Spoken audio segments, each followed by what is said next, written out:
concreto. ¿Por qué decide escribir este libro? Bueno, en principio yo nunca me lo planteé, pero fue una propuesta porque di una conferencia en una librería y alguien vio que lo explicaba de una manera muy sencilla, ¿no? Porque, por ejemplo, el tema de constelaciones familiares la gente lo asocia a la astrología y no tiene nada que ver con esto, ¿no? Y como es una técnica muy impactante, a veces resulta un poco difícil de entender, ¿no? Y entonces el motivo es un poco para aquellas personas que a lo mejor nunca habían hecho ningún tipo de trabajo personal, pues que pudieran entender fácilmente lo que significa esta técnica y los beneficios que obtendrían si lo aplicasen en su vida. Y, por ejemplo, la falta de prosperidad puede ser causa ¿de qué? Bueno, de no tomar a la madre o al padre. Una de las cosas que dice Bert Hellinger es la importancia que tiene para cualquier ser humano su padre y su madre, porque todos venimos de una madre principalmente, ¿no? Y de un padre también, pero estamos 9 meses en el vientre de la madre. Entonces la prosperidad, cuando alguien toma a sus padres tal y como son, haya ocurrido lo que haya ocurrido, entonces esa persona se siente como sostenida por la vida y entonces brilla y tiene prosperidad en la vida. Cuéntenos qué es la empatía. Bueno, la empatía es la capacidad de empatizar con las otras personas, ¿no? Entonces, cuando hay gente que viene a mi consulta, lo que hace es no empatiza nada con sus padres, lo juzga, porque no existen padres perfectos, ¿no? Entonces, la persona se dedica a juzgar.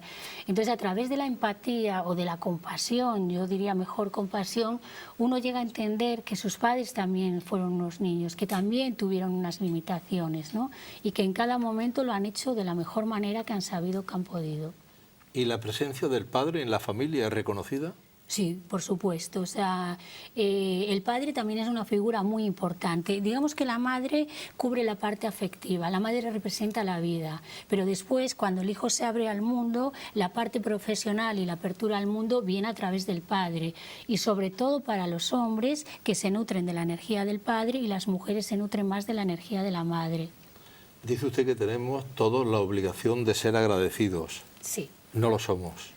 Mucha gente no, mucha gente se convierte en juez de su padre y de su madre pensando que lo harían muchísimo mejor que ellos. Y se olvidan que nuestros padres nacieron en un momento histórico. Claro, ahora vivimos en una sociedad de información, donde hay un desarrollo del mundo de las terapias increíbles, pero es que nuestros padres no tuvieron nada de esos. ¿Cómo fueron educados? El hombre fue educado, no exprese tus emociones, tú no ayudes a la mujer. Y entonces, ¿qué es lo que ocurre? Que ahora los hijos juzgan a los padres, pero se olvidan que si ellos hubiesen recibido esa educación, hubiesen actuado de la misma manera. Cuéntenos cuáles son las 3 leyes sistemáticas. Sí, Bert Hellinger ¿O en qué consisten? Sí, dice que la familia es un sistema y como cualquier sistema está sujeto a unas leyes, ¿no? Entonces existen 3 leyes o principios que si nosotros lo sabemos y los aplicamos a nuestra vida va a fluir mucho mejor. Entonces la primera es la ley del orden, donde cada uno cuando viene a un sistema familiar ocupa un lugar, ¿no? Esto que parece muy sencillo no es así. Imagínate que el padre ha emigrado, entonces el primer hijo varón se va a colocar en el lugar del padre, y entonces ahí ya habría una alteración del orden, ¿no? Y después ocupamos su lugar en nuestra familia y después también cortamos el vínculo con amor con nuestra familia de origen o genética y construimos nuestra propia familia. Esto sería brevemente lo que es la ley del orden. La otra es la ley de pertenencia o no exclusión, que significa que todos tenemos el derecho a ocupar nuestro lugar en el sistema familiar y esto nos garantiza el sentirnos sostenido por la vida. Entonces nadie puede ser excluido. Entonces a veces la exclusión es por dolor. Imagínate que en un sistema familiar hay un drogadicto, un alcohólico. Si el sistema lo excluye, la siguiente generación se va a identificar con el excluido y va a repetir la misma conducta por la que fue excluida. Y otras veces la exclusión viene por dolor. Imagínate que en una familia muere un bebé con 3 meses. Entonces el sistema no vuelve a hablar de este bebé porque causa dolor. Pero como eso está en el inconsciente familiar, un miembro después se va a identificar con esta persona excluida y se va a autoexcluir. Entonces, cuando una persona está autoexcluida, un poco pues no alcanza el éxito, ni el amor, ni la prosperidad. Entonces, todos tienen que ser reconocidos y honrados. Y la tercera y última ley es la ley del equilibrio entre el dar y el recibir. Significa que el amor viene de los padres a los hijos y después los hijos se lo dan a sus propios hijos. Esto sería como fluye el amor de padres a hijos. Pero en la pareja, este amor tiene que haber un equilibrio entre el dar y el recibir. Yo doy, pero mi pareja me tiene que dar un poquito más y así la relación va creciendo. Y otra connotación muy importante que tiene esta ley es que cada uno es responsable de sus acciones, pero si hay una injusticia y no se paga en esta generación, siguientes generaciones van a pagar el precio de la injusticia cometida en otra generación. Sí, lo que pasa es que sí, son las tres leyes fundamentales, pero por ejemplo, Sí. hay gente que cree que ha venido al mundo a recibir. Sí. Y en ningún momento se sienten la necesidad de que ellos también tienen que dar. Sí. Y luego, claro, si uno es un borracho, asqueroso, drogadicto, no sé qué, que es un desecho de la humanidad, lo tienes que acoger y cuidarlo y tal, porque puede venir otro que también sienta que eso es el camino de la verdad. No, no se trata de acoger y cuidar, es decir, también se pueden poner límites, pero uno tiene que saber que es su primo, que es su hermano y que pertenece a su sistema familiar. La pertenencia no significa yo estoy en función de ti, no. Es decir, esta persona se ha comportado así, yo ahora es mi tío, mi primo, pertenece a mi familia, pero no le tengo que dar todo. Es decir, aquellas personas que están acostumbradas a recibir siempre y no dan, están en el lugar de niños pequeños, porque los padres dan y cuando nosotros somos pequeños solo recibimos, pero ser adulto supone que tú tienes que dar y recibir. Pero usted sabe que no es eso. Pero esto se educa a las personas así. Y entonces también hay veces que vienen las personas y dicen, no, es que yo me siento con la obligación de estar dando. Digo, bueno, pues tú estás generando el que otra persona reciba. Y ahí se trata de poner límites. Claro. ¿Y cuál es la diferencia entre la energía masculina y la femenina? ¿Hay diferencia? Sí, claro. La energía masculina es energía de acción, es energía de movimiento y la energía femenina es energía receptiva. Entonces el padre representa, porque ancestralmente el hombre era el que salía, cazaba y la mujer es la reina de la casa. Entonces lo femenino sigue a lo masculino, pero lo masculino está en función de lo femenino, con lo cual no hay nada que sea mejor ni peor, pero sí hay diferencias en la energía. ¿La tristeza puede también tener efecto sanador? Vamos a ver, la tristeza tiene efecto sanador cuando uno no rechaza la emoción. La tristeza, pues mira, hay grandes compositores como Eric Clapton que a partir de la muerte de su hijo, esa tristeza la vivió y de ahí salió una canción que es Escalera al cielo, súper bonita. El problema es cuando la gente se recrea la tristeza y entonces yo estoy triste por sistema y yo tengo muchos beneficios estando triste. Entonces, si alguien viene y su patrón es de tristeza, yo tengo que ver de dónde viene esa tristeza. Porque a lo mejor la madre sufrió una depresión posparto muy grande cuando tuvo a este bebé y por las células espejo el niño empatiza con esta sensación, entonces se trabajaría para poder sanarla. Luego entonces podemos decir que acusamos a Dios con demasiada frecuencia. Sí, acusamos Y le a echamos Dios. la culpa de algo que no la tiene, que la tenemos nosotros, que Exactamente. somos nosotros los culpables. Más que culpables, yo siempre utilizo la palabra responsable. Es decir, no existen ni buenas ni malas acciones, simplemente es consecuencias. Yo puedo actuar en un momento dado de mi vida de una determinada manera y voy a tener unas consecuencias. Pero Dios es imparcial en todo esto. ¿Sanar significa volver a la situación anterior? No. Sanar significa poder comprender y sentir compasión por todo lo que ha ocurrido detrás y tener un aprendizaje. Eso es sanar, es poder ver qué fuerza hay detrás de cada adversidad. ¿Y usted por qué cree que hay personas que les interesa ser víctimas? Porque tiene muchos beneficios, es decir, la víctima obtiene la atención de todo el mundo. Si yo llego y digo, ay, es que estoy fatal, tal, todo el mundo me va a escuchar. Entonces, puedo manipular a los demás y no tengo que crecer, no tengo que hacer ningún esfuerzo por crecer. Entonces, hay gente que alimentan a las víctimas, entonces la víctima tiene muchísimos beneficios. Bert Hellinger dice que las víctimas son los peores porque se creen con derecho a todo y lo visten todo con un lacito de inocencia, ¿no? Entonces, por ejemplo, en un proceso de separación, imagínate que el hombre deja a la mujer, entonces la mujer se siente víctima, eso le da el derecho a hablar fatal del hombre y al revés igual, cuando cada uno tiene que asumir la responsabilidad. ¿Qué pasó ahí? ¿Qué 50% responsabilidad tengo yo y qué 50% responsabilidad tiene la otra persona para que se haya producido la ruptura? Entonces, cuando yo asumo mi responsabilidad, no el 100%, entonces crezco en la vida, hay un aprendizaje.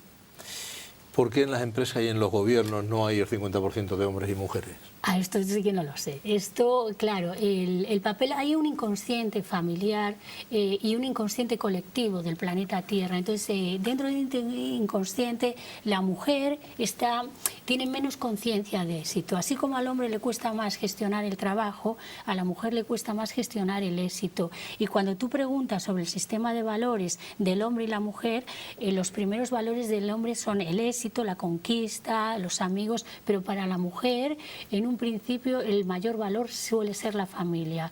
Cuando entra en un proceso evolutivo, después ya ese valor va bajando y el desarrollo personal suyo empieza a subir en la escala. Pero a veces es fácil ver a gente que tiene más confianza o confía más y quizás quiere más a los amigos que a la propia familia. Bueno, el origen es la familia. Uno tiene que ser responsable. Realmente quien siempre está ahí sosteniendo es la familia. Donde uno encuentra su fuerza es la familia. A veces, por ejemplo, cuando alguien no tiene padres o es adoptado, los amigos pueden nutrir igualmente. No es una cosa a expensas de la otra, ¿no? Lo bueno es decir, yo tengo mi sistema familiar, me nutro de mi sistema familiar y también comparto mi vida con amigos. Entonces tengo un bienestar social. ¿Quién es más necesario, el hombre o la mujer? Igualmente, igualmente, no hay prioridad en esto. Igualmente, cada uno tiene su función y lo bonito es la diversidad, es decir, esa energía masculina está complementada con la energía femenina. Lo uno sin lo otro es que es más bonito el día a la noche, el yin y el yang. Son complementarios. Y cuando un hijo rechaza al padre, esto es lo peor, ¿qué pasa? porque el hijo, aquello que rechazas, tú lo atraes. Si tú rechazas a tu padre por intolerante, tú vas a ser intolerante. Entonces vas a acabar reproduciendo lo que tú rechazas. Entonces este hombre le faltará la energía masculina, le faltará conciencia de éxito, le faltará el desarrollo profesional y a lo mejor lo puede conseguir, pero con muchísimo más esfuerzo o muchísima más fricción que una persona que sienta que su padre le está apoyando y sosteniendo. Y cuando te separas y tienes hijos y encuentras otra pareja, entonces ¿qué pasa? Bueno, primero la separación ha de hacerse desde el 50% responsabilidad. Es decir, si yo tengo un patrón de víctima, voy a traer a una persona que es un verdugo. Entonces, el hombre tendría que mirarse este patrón de verdugo, pero si yo no me miro mi patrón de víctima, lo voy a reproducir en mi siguiente pareja. Entonces, cuando yo me puedo despedir de la otra persona asumiendo mi responsabilidad, entonces es cuando voy a crecer. En los procesos de separación, los hijos son completamente inocentes y ni el padre ni la madre deberían hablarle mal el uno del otro. Debe haber un respeto porque cualquier hijo en su corazón lleva a su padre y su madre, lo lleva en su ADN, lo lleva en su sangre. Entonces, cuando hay respeto entre los padres, los hijos se sienten bien y el proceso de separación, dentro de lo traumático que puede ser en un inicio, deja de serlo. ¿La anorexia es un no a la vida? Sí. Sí, porque la anorexia tiene que ver mucho con la alimentación. La alimentación viene a través de la madre, ¿no? Entonces, lo que hay detrás puede ser lo que en constelaciones familiares se llama un impulso de muerte, querer seguir a alguien hacia la muerte, ¿no? Entonces, claramente, el anoréxico o la anorésica se deja morir. Entonces, esto, por ejemplo, en constelaciones familiares se puede ver muy bien. Dice usted que el precio para salir de una depresión es la humildad. Bueno, es la acción. Si yo estoy deprimido hay algo que tengo que hacer. Y entonces tengo que hacer una acción para salir. Normalmente la gente toma conciencia, hoy la gente va a muchos cursos y aprende muchas cosas, ¿vale? Pero toda esa toma de conciencia tiene que ir acompañada de una acción. Yo puedo tomar conciencia, mira, me pasa esto por esto, pero si luego no dejo de hacer algo y hago un cambio, entonces no ocurre nada, ¿no? Entonces lo que yo digo siempre es, el problema es arrogante y la solución siempre es humilde. ¿Un drogadicto es un suicida a plazos? Sí, porque se quiere morir poquito a poco, se va muriendo, con cada dosis se va muriendo. Lo que habría que ver es, a nivel sistémico, cuáles son las causas por las que esa persona ha elegido la droga. Bert Hellinger dice que en muchos casos la droga es aquello que falta y normalmente falta la energía del padre. Entonces, normalmente cuando el drogadicto toma y reconoce en su corazón a su padre, las cosas empiezan a cambiar. Dice usted que en los muertos el olvido es una expresión máxima de amor. Sí, el olvido en el sentido de no estar enganchado. Hay personas, por ejemplo, yo he trabajado con personas viudas que habían pasado 5 años y tenían la ropa de su marido, seguían hablando de él como si siguiese existiendo. Entonces, cuando hablamos del olvido, es decir, dejamos que los muertos descansen en paz, los amamos, los honramos, entonces es una fuerza que está detrás de nosotros y nos impulsa a seguir hacia la vida. ¿Y con la muerte cómo debemos llevarnos? Bien. Bien, con la muerte forma parte de la vida. Pedirle que nos siga acompañando. Claro, lo que ocurre es que hay un proceso de vida y de muerte. Quien se pelea con la vida, con la muerte está peleado con la vida también, porque no hay una cosa sin la otra. ¿Y por qué se produce el fracaso en la vida? Pues en algunos casos este fracaso viene de no tomar a los padres, de estar... Quien toma a sus padres tiene fuerza para mirar hacia la vida, pero si yo estoy en reclamación, en lugar de mirar hacia adelante, hacia el éxito del futuro, voy a estar mirando hacia atrás en reclamación a mis padres, con lo cual es imposible que tenga éxito. ¿Qué es una oveja negra? Una oveja negra es aquella persona que ha sido excluida de un sistema familiar, pues es un alcohólico, un drogadito, un pederasta, aquello que el sistema lo valora y le pone una etiqueta de bueno y malo. Y entonces la oveja negra es aquella persona que molesta al sistema. ¿La ley del equilibrio también puede crear conflictos? No, la ley del equilibrio lo que hace es equilibrar las cosas.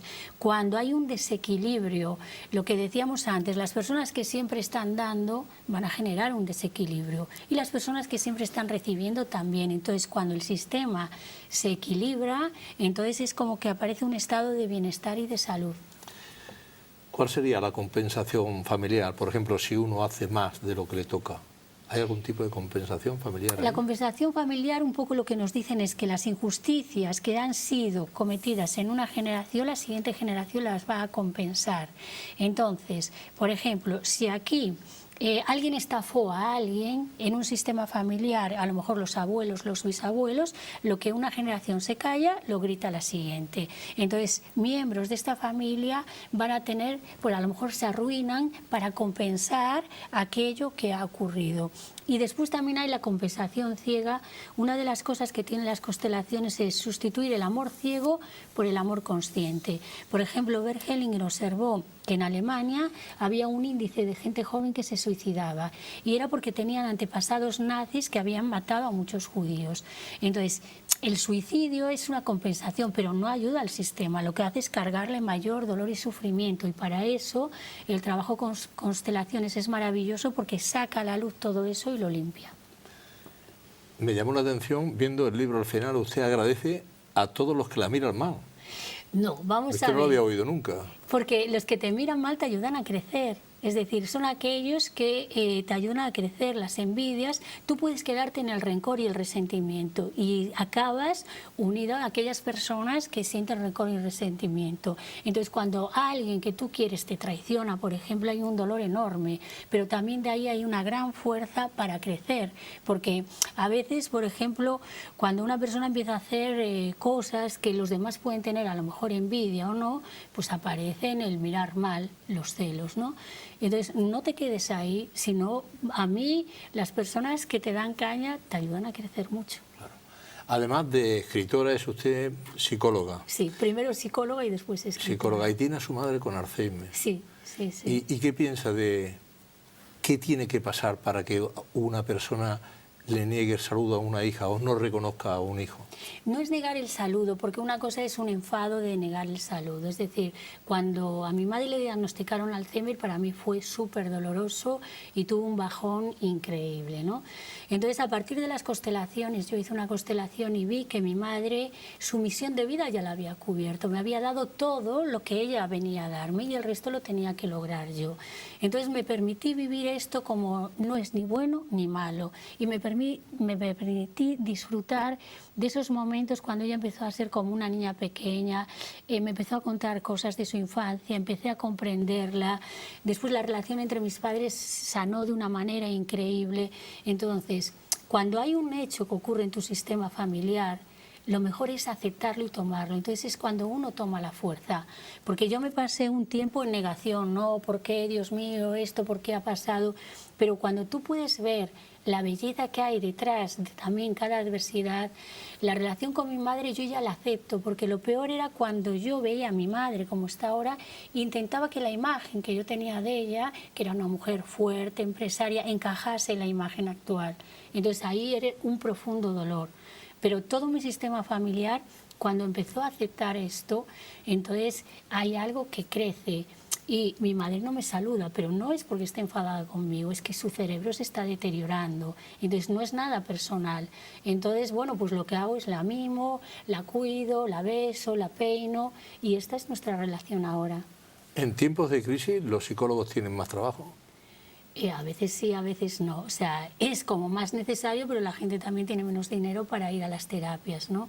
Entonces, no, normalmente en tiempo de prosperidad, sobre todo ahora, que muchas personas hacen un trabajo de desarrollo personal, es decir, hay una calidad de vida, igual que la gente va al gimnasio y dice, bueno, ¿cómo puedo hacer yo pues para mejorar mi calidad de vida?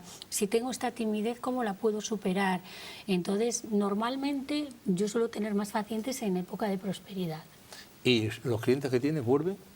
Sí, sí, sí, sí. Es claro. muy importante. Sí, sí, ¿Y sí. por qué incluye un DVD también en Bueno, el libro? esto no fue idea mía. Cuando me ofrecieron escribir el libro ya venía con este formato. Un DVD, pues el libro escribo todo como muy claro, muy sencillo, y en el DVD creo que dura 1 hora y algo. Entonces explico todo esto porque yo sé que hay gente que no le gusta leer. Entonces, mientras está haciendo cualquier cosa, puede poner el DVD y yo voy explicando y voy poniendo ejemplos, y entonces pues es como más cómodo también. ¿Vivimos en un tiempo de locos o los locos somos nosotros? Vivimos en un tiempo de cambio donde tiene que haber una reflexión de nuestro sistema de valores, ¿no? Entonces, cuando aceptamos esto, el momento actual nos lleva a mirar hacia adentro y decir, bueno, ¿qué estamos haciendo? ¿Qué sistema de valores es el que me mueve a mí? Y cuando alguien se replantea esto, pues entonces es una oportunidad para el cambio y para el crecimiento. ¿Cree que tenemos arreglo? Sí, claro, siempre hay que confiar. ¿Quién cree que debería leer este libro? Pues mira, yo creo que hacer una constelación familiar es algo que vendría bien a cualquier persona. Primero porque de repente te das cuenta que tú no sabes nada de tu árbol genealógico. Entonces, cuando tú empiezas a investigar, te empiezas a ver cosas de tu padre, de tu madre, de tus hermanos, hechos, y entonces empiezas a conocerte a ti mismo. Entonces, yo hacer una constelación familiar yo se la recomiendo a todo el mundo. Yo no sé si cuando usted venía para aquí pensaba que le preguntaría algo que no le he preguntado, pero que usted lo quiere decir. Así que ahí tiene su cámara. Lola, yo le agradezco que haya estado con nosotros. Felicidades por el libro. Gracias. Es muy entretenido y además lees cualquier cosa y empiezas a pensar, Sí. y te vas a dormir pensando en aquello y por la mañana te despiertas pensando en leer otra página. Sí. Ahí tiene, cuéntele lo que yo no le he preguntado. Le deseo toda la suerte del mundo. Gracias. Felicidades por su libro. Suerte, gracias. Gracias. Bueno, pues yo recomiendo a todo el mundo que tenga cualquier tipo de problema, de situación, sea tanto personal como laboral, cuando algo se está repitiendo en su vida continuamente, cuando es como no puedo salir de esta situación, yo le recomiendo que haga una terapia de constelaciones familiares. Hay gente que han vivido la experiencia de constelaciones familiares y algunos salen horrorizados. Siempre digo que tiene que ser a través de un buen terapeuta, pero si una persona hace este trabajo a través de un buen terapeuta, la sanación y el estado de bienestar que alcanza es increíble. Existen también las sesiones privadas y las sesiones individuales, pero todos tenemos un árbol genealógico que nos está condicionando, y nuestro árbol puede ser o nuestro mayor tesoro o nuestra mayor trampa. Entonces, si nosotros investigamos todo esto, vamos a ser mucho más libres para vivir nuestro propio destino. Entonces, para terminar, yo lo que aconsejo a todo el mundo es que se reconcilie con su padre y con su madre, porque entonces brilla, rompe todas las lealtades que le están limitando desde el amor, y entonces uno mira hacia la vida y vive su propio destino.